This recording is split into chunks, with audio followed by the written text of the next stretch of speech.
Yes, welcome very much to this urban land transport session for the IEA Global Southern Global Energy Efficiency Conference here in Sonderburg. Welcome to our live stream guests as well as those in the room, and of course to my panel. We have a really important and a fascinating topic area, but we have a limited time, so I'm going to ask our panelists to make a quick introduction to who they are, and then we'll try and engage as many conversations and questions as possible. And if we have time, even invite some from the floor. So if I may start, Lasse? Thanks. Is it on? First of all, sorry for my poor voice. I have a slight cold today, so I'll probably run out of voice anyway, so I will do it very briefly. My name is Lasse Altmann. I'm head of e-mobility at ABB Denmark.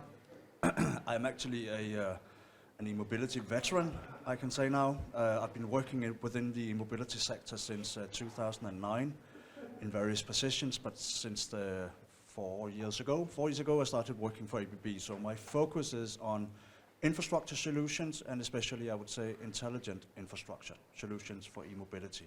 Thank you. Hello everyone, my name is Kimmo Rauma, and I'm working for Danfoss, and in there the division Danfoss Electron, which is the part that takes care of the mobile electrification.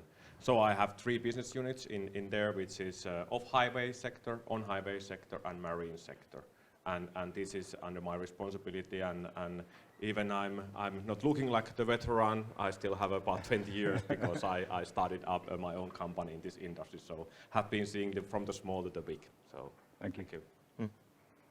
Good morning everyone, my name is Peter Westergaard, and I'm representing Pizza Electronics today, part of the Pizza Group. We are having products focused on energy efficiency. That's all for me.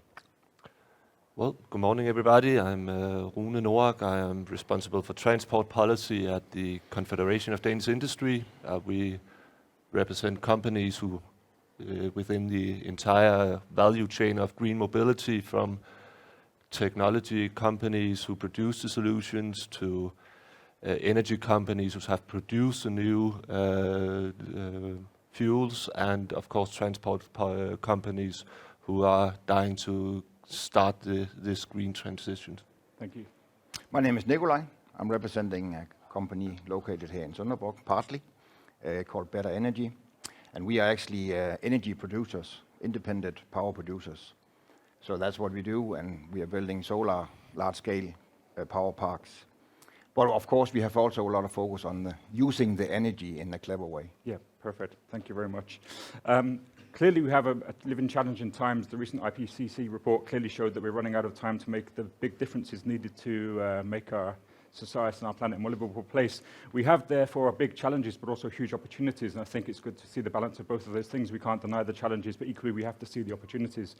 And one of the things that often gets I guess, mentioned when you start to talk about electrification of transport. One is the products and the technology. We'll do that afterwards, but also is charging infrastructure.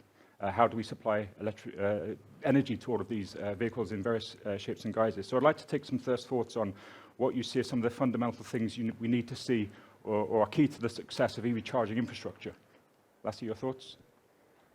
Yeah. First of all, I would like to start on a happy note by stating I think to many people, but not all people, obvious fact that e-mobility is here to stay.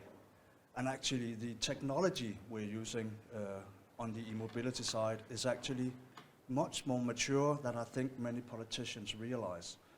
We will see development in e-mobility technologies over time, but it will not be dramatic changes, it will be developments.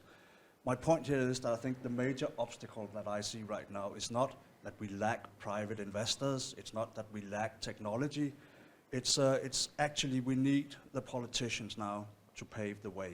Yeah.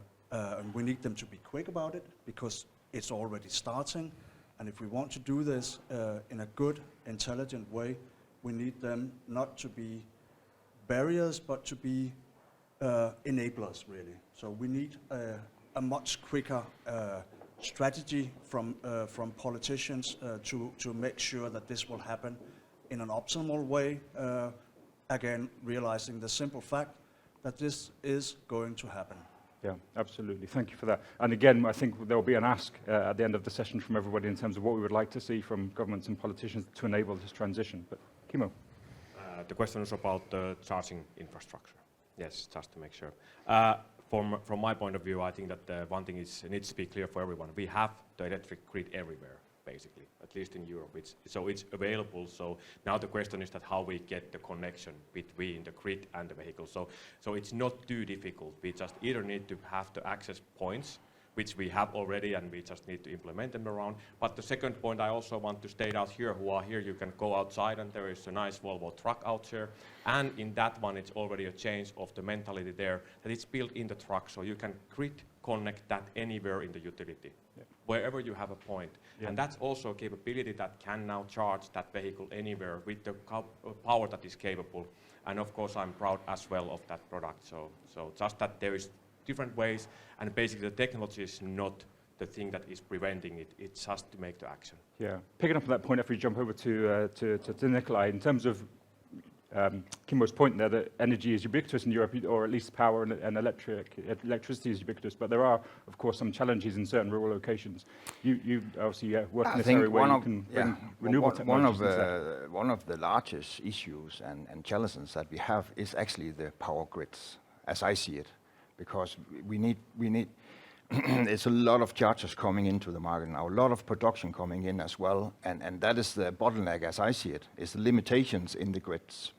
And that's why also that we are more and more focusing on having the production at the location where it's actually needed.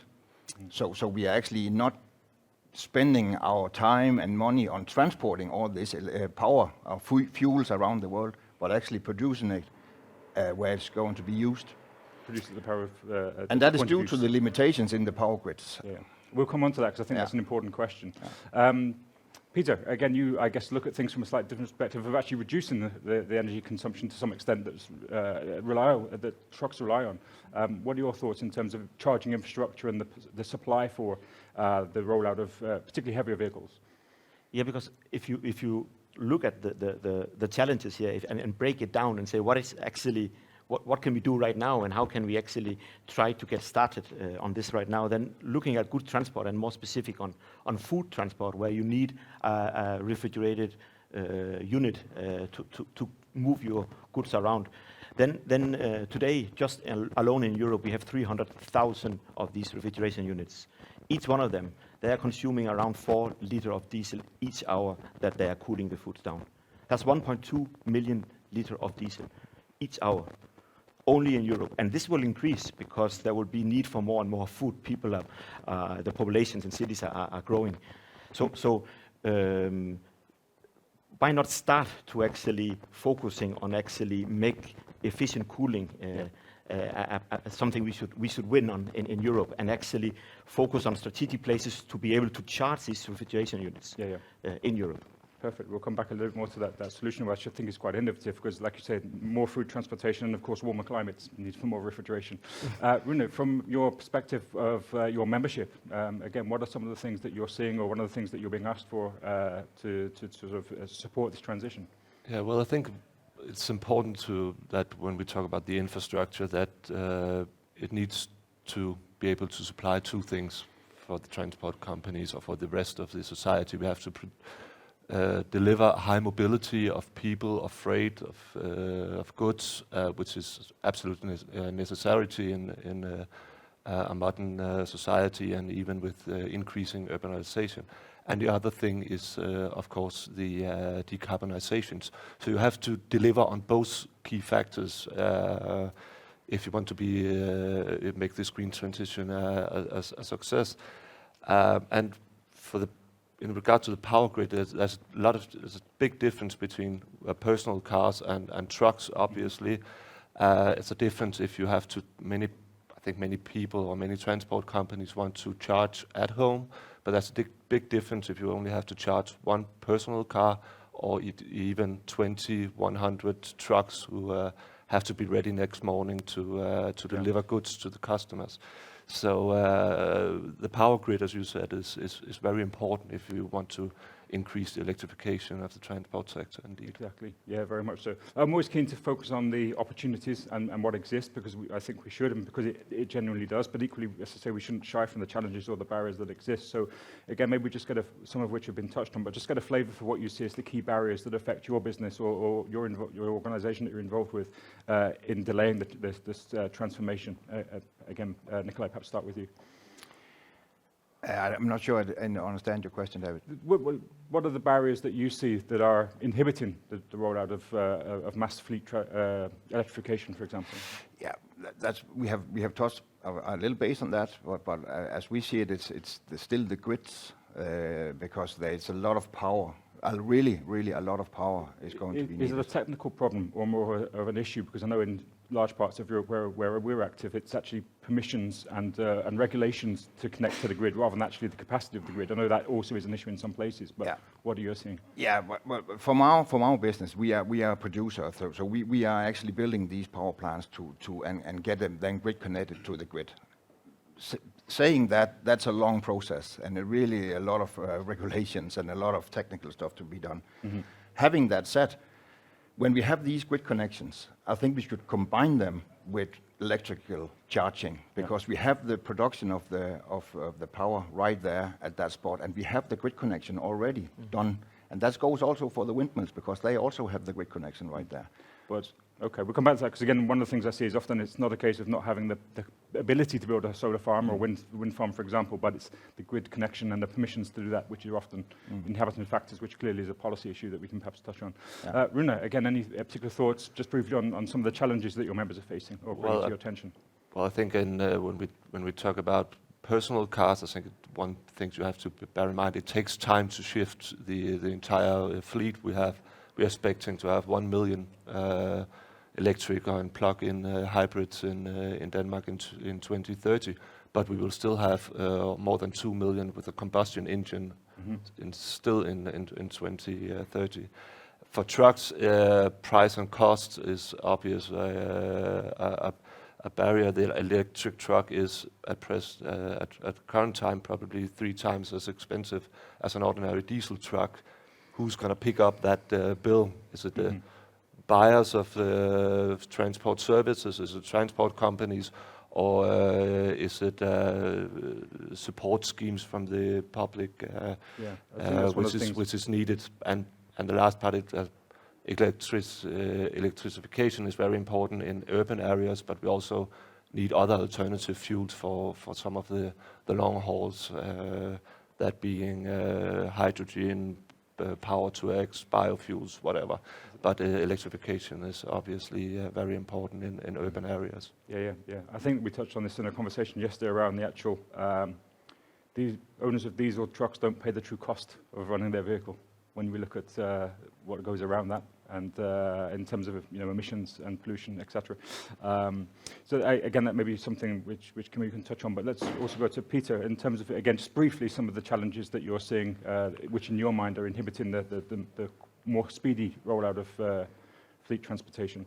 Yeah, because if we take the commercial transport, both passengers and also trucks, then of course price is one thing which could be helped with some, I would say, governmental support. But also you need to know that they will not be that efficient as they are today. They will not be able, it will take longer time for them to charge their trucks. They will be able to drive less distance than they do today. So the whole supply chain will be less efficient, and that will be an issue. So I think we should turn around and then look at what can we then do, because is it then the battery that needs to be more efficient? Is it we need to increase the capacity of the battery, or should we also look at other ways to actually make energy efficiency? If you take, for instance, a battery, we all know that when you are cooling down the cabin of our car or the truck, then you spend energy.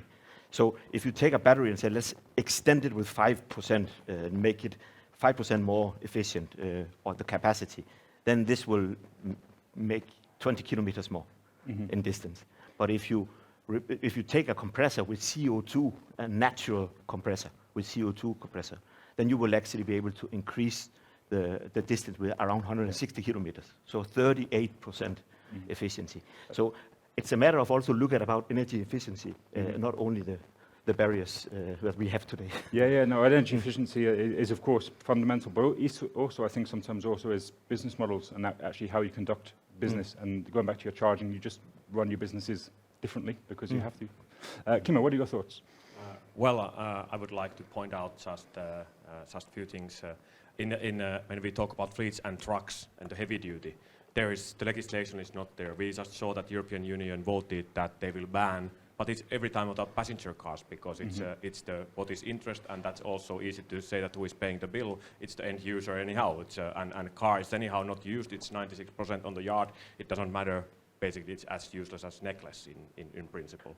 So now when there is no legislation in place for the heavy-duty part, that's not driving the change. Yeah. So there should be the same legislation for the heavy-duty as there is for passenger cars. There is no difference, and they are used every day in the cities. And I want to opponent a little bit about your statement about that it's not possible and they are not going to the same distances. That's not true. We have calculated with several OEMs we are serving that everything what is logistic handled in the cities today can be done with full electric trucks immediately.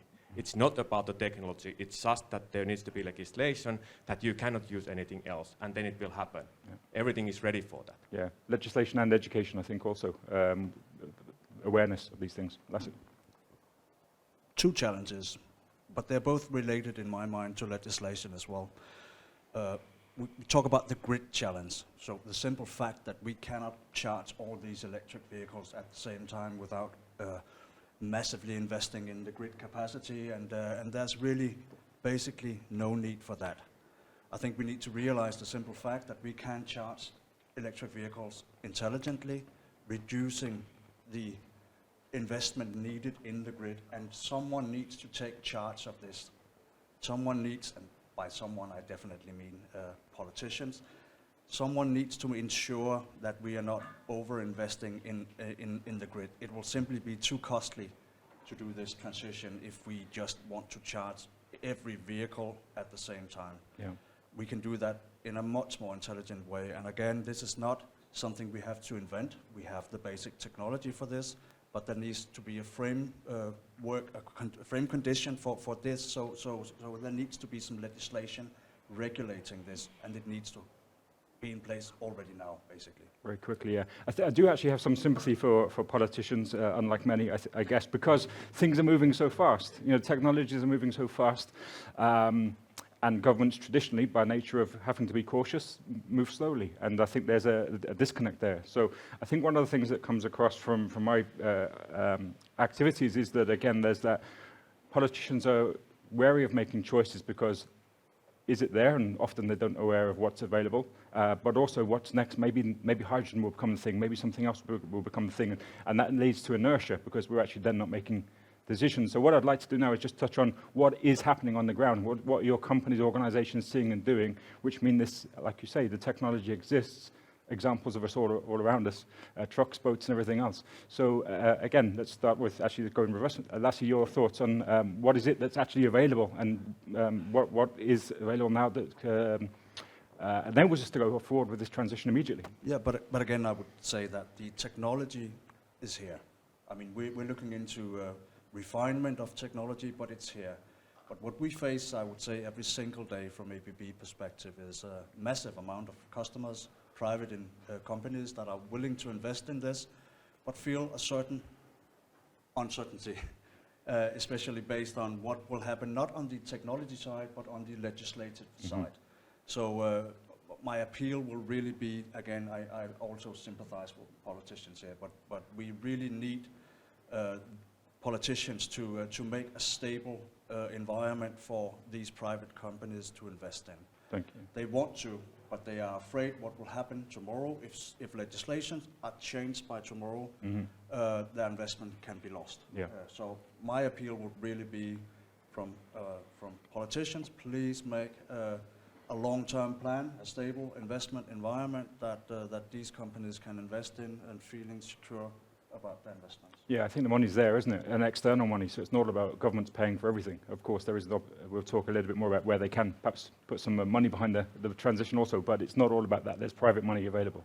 Sure. Kimmo. Well, you asked about what is available now, and of course I'm proud to be here today because almost everything you see moving around is done by our company here today. So we have here, of course, ferries, we have the transport vessels, but when we talk about the land transport, we have here Volvo Trucks is here presenting already full electric truck. It's really the one that you can use today. You can buy it today. You can charge it from any grid connection. You don't need to have special chargers. You can do it overnight. Then we have here all the heavy duty stuff we are presenting here, wheel loaders. We are presenting here also heavy duty excavators. Everything is full electric.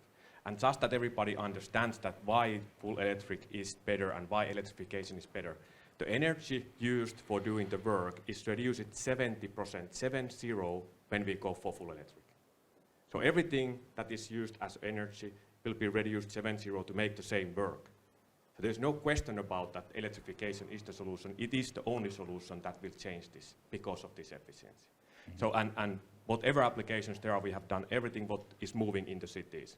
So when you see some work machine or anything moving in the city, we have already electrified that and demonstrated that it's doable, it's financially doable, and it's viable today. Yes. So that's not the question anymore. Yeah, absolutely. Thank you. Peter. At Pitts Electronics, we have, during the last couple of years, developed key components, electric components for cooling down or electrifying the refrigeration unit. And we have a 40-feet container outside that I hope you will have a chance to look at later. Some of my colleagues will be out there. And we have also cooled down some beverages, cold beers, which probably you will need afterwards. Yes, you can ask all the questions there as well. Always a good selling point. Thank you. Before we get a business perspective, Nikolai, from a company perspective, what are you doing and creating to make this change? Yeah, we have all these many millions of green kilowatt hours from our production facilities, right? And there's a lot of renewable coming into the grids now, wind, solar, in one big mix. And we have to think hardly about how to use that energy in the right way. And we also see now, even during the daytime from 10 to 2, when we have our highest production, low prices, very low prices, sometimes negative prices. So what can we do with that kilowatt hour in that time? And that one of that solution could be to supply the chargers. Mm-hmm. And that's also what we are planning to do. And actually later today there is a field trip to our office just located 5 minutes away, where we can actually show how this can be a combination with a medium-sized solar park, 2 megawatts roughly, and a supercharger from ABB. Yeah. Where we can show how we can use that energy right at the spot where it's produced. Yeah. And that's a whole key, I think, in energy efficiency in the transport sector, is that if you have the power from the production facility, that is 100%. On an electrical vehicle, at least a personal vehicle, we can have maybe 75% on the wheel right there. But if we have to transport it around, then we have less efficiency on the wheel of the car. Yeah. That's one of the key issues here. Important point. Yeah. And really, from the sort of perspective of your organisation or your role within the Danish industry, what are you doing to support your members, or what are you seeing in a positive way that's enabling this transition to take place? Well, first and foremost, I would say it's impressive to see the innovation in transport at the moment, both in Denmark and in Europe. It's really impressive. I think for logistics companies, energy efficient logistic company is a competitive logistic company. You have to be energy efficient if you want to be competitive. Mm-hmm. That's the whole core of logistics company. And they move with that and work with that every day. But if you are buying transport service, and you have, I think if you're an industry company, you have 100 million Danish crowns to invest in green transition, you will look, where do I get most CO2 reductions from my investment? Yeah. And that's not always in the transport sector. They start maybe in buildings or other parts of the investment. So I think we need a sector integration in between the energy sector, the transport sector, and the industry as well, if we want to make the green transition of transport come to life, so to speak, or Absolutely. speed up. Yeah, I think touching on your point, it's around, it's not silos, because we have to, and increasingly both the technology, digital and physical, is integrating, and all of these solutions are important in terms of how we go about our business, not just in terms of the products and systems that we use. Let's talk around, I guess, requests for education, because quite often it's a case of people don't invest because they don't know what is out there, what exists, and we've touched on some of those things. And of course, we always beat up the politicians around, let's create some legislations, and pretty much everybody said, please do something. What is the something? So I'm going to put you on the spot a little bit and ask you briefly each, what would you like to see from governments, municipalities, from organizations, from a policy or a subsidy sort of situation? Lasse? Yeah.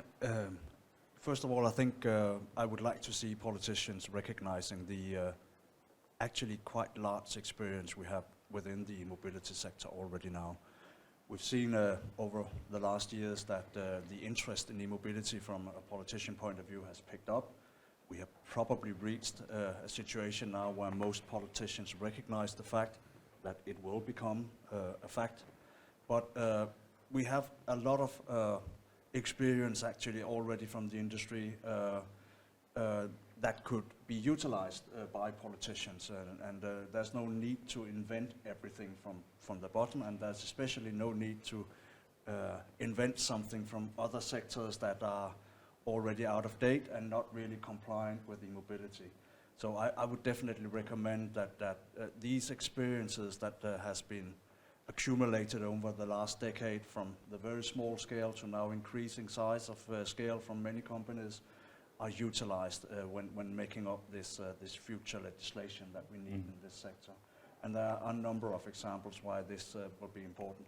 I would like to mention a funny little thing, not to bully politicians, but we had a discussion later on, earlier this year, from Danish politicians that they would like to have stickers on chargers, so highlighting what sort of plug was under each sticker.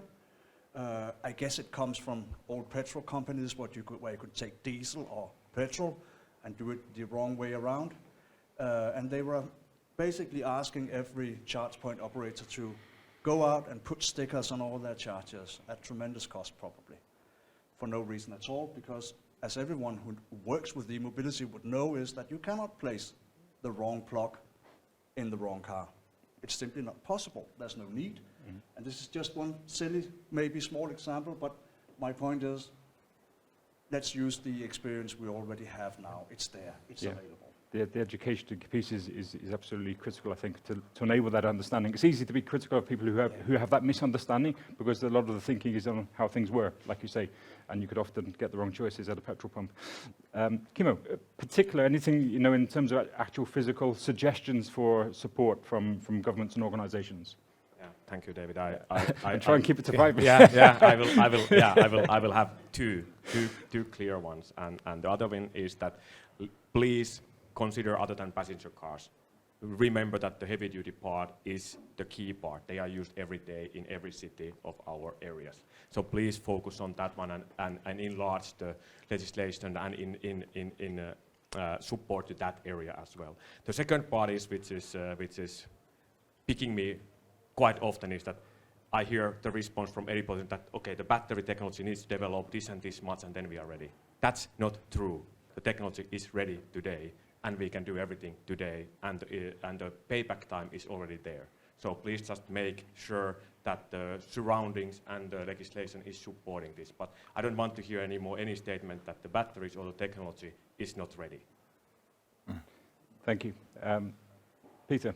Yeah, and I think besides this, and I think actually we should look at the standards for energy efficiency in the heavy transport, because reducing energy will make the batteries drive even longer. Okay, thank you. McLean? Yeah, for us, because in this case, with this transport sector, we are the investors in this, right? So for us, it's very important that the environment is very stable, being an investor. For example, the facility here in Sønderborg cost 2-3 million euros to have the solar park, the charging station, and everything. That's for different purpose, but also for the transport sector. And that's just, it's important for us that the investor environment is very stable, so they will not be changing tariffs overnight or something happens, right? Because it's a long-term investment. Indeed, absolutely. I mean, again, you kind of bridge both the private and public sector, so again, some thoughts from your perspective? Yeah, well, I think we at present in Denmark have 0.1% of the total amount of trucks, which is electric or hydrogen trucks. So there's still a long way before shifting all of the trucks.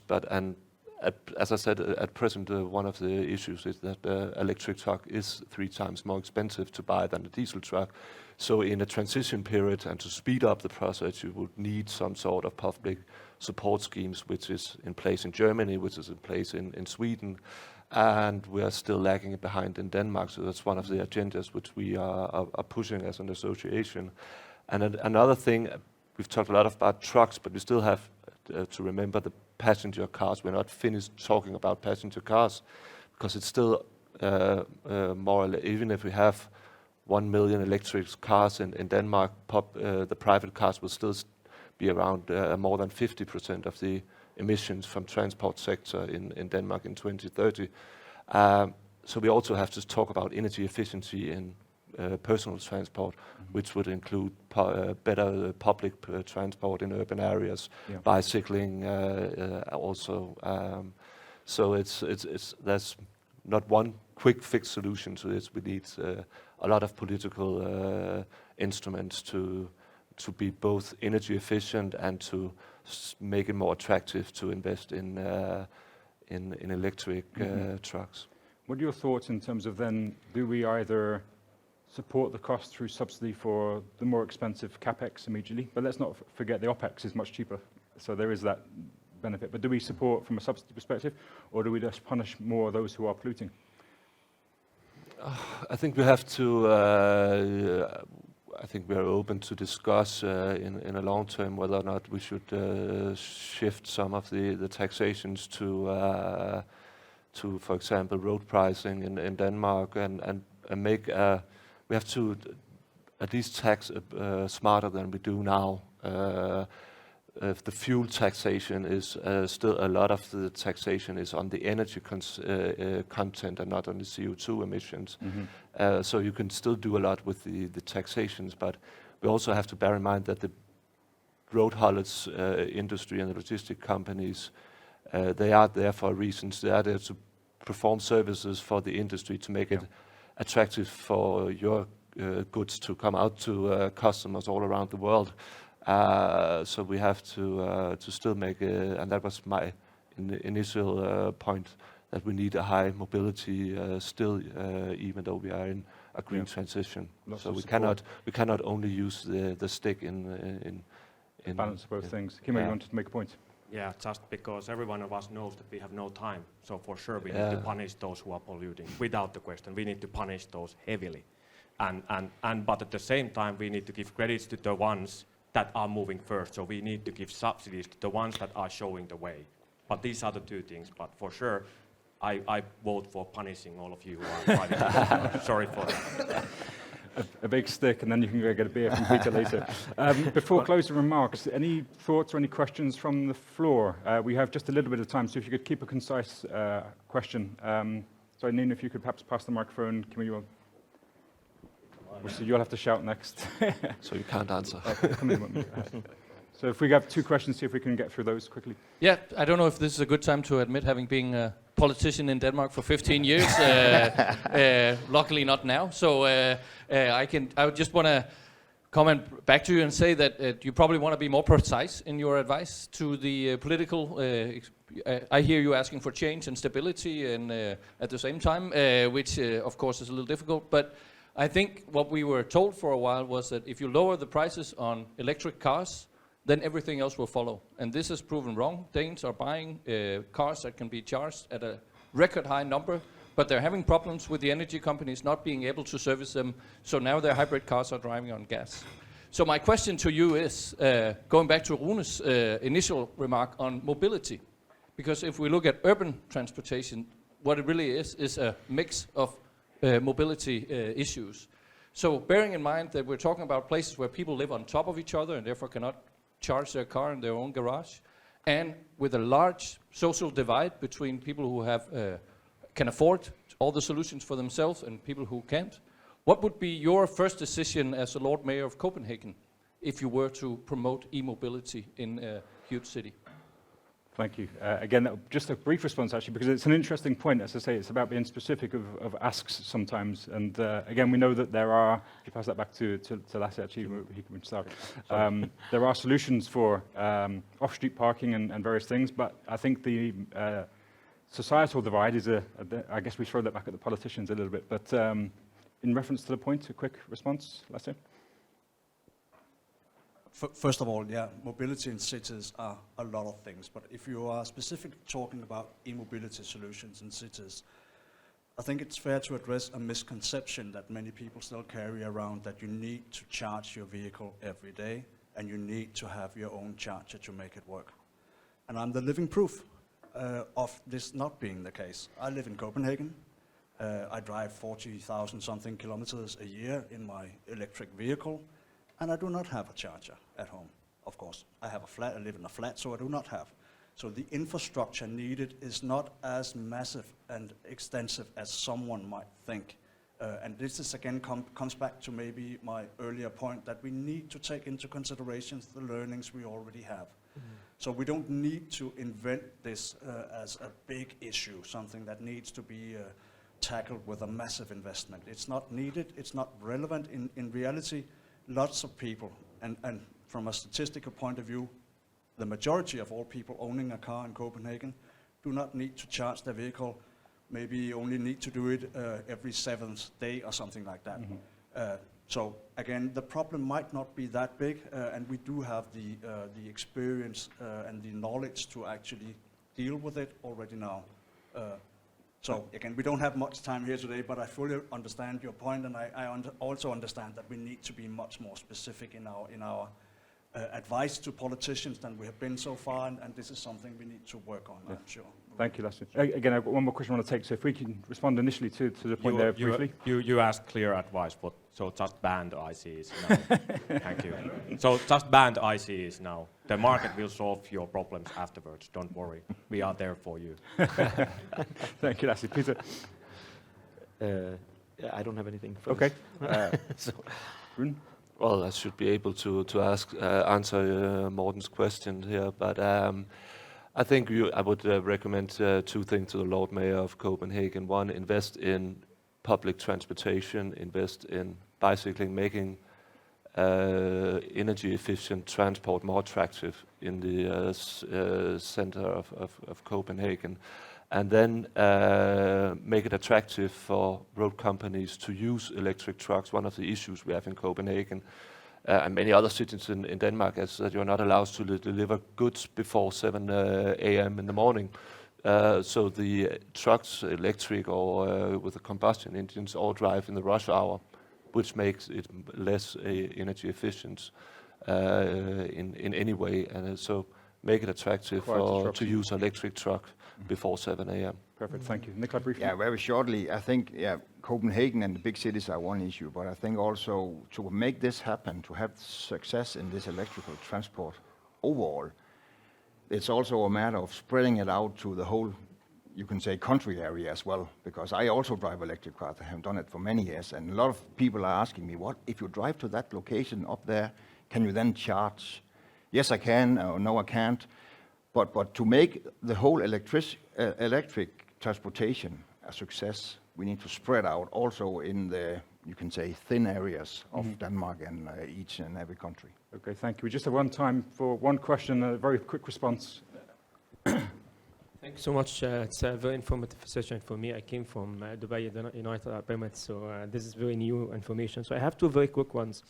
The first one is for EBB. You mentioned about the grid readiness for the electrification. So what about the heavy duty? I think now they would have to charge at the highways, which most of the time are not equipped to accommodate that heavy duty. And now we talk about megawatt charging.